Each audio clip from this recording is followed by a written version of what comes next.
I just missed national service. I don't think it would have been a problem because my dad was in the army.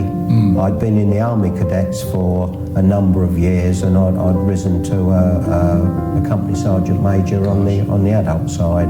So I think if I'd have been called up, I may have actually stayed in the army, and that would have been the end of my cinema career. But as it was, I didn't get called up, and I stayed in the business for, I don't know, another 50 years. Yeah. So I joined Odeon in 1960. 64, I moved on. I went on relief as a relief chief, based at the Odeon Wimbledon, but covering London and the home counties, I suppose you could say, but mainly southern counties. And I did that for nearly a couple of years, travelling around quite a bit, down the coast and down in Hampshire. As sort of holiday relief or holiday relief, and if someone was sick or whatever, or they were short, I did that for a couple of years. And then I was offered the Odeon at Surbiton, which was not far from where I lived. I went sort of further afield, like as I said, I spent the summer down at the Odeon at Deal,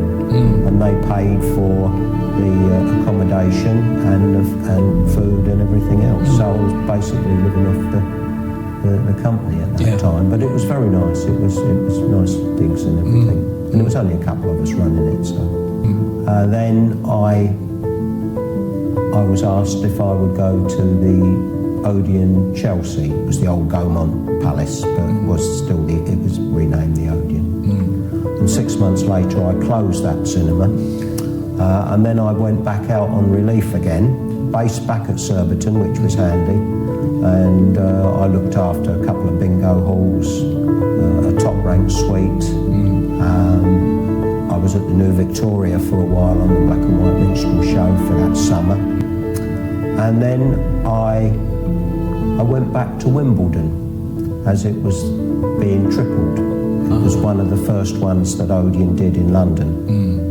And I was advised that it would be useful because that was the way things were going. But that was when they started bringing in these platter systems, commonly known as cake stands, where you only needed one projector and all the film ran off a platter through the projector onto another platter. It was a non-rewind system, but it helped the manning levels. You weren't doing changeovers all the time.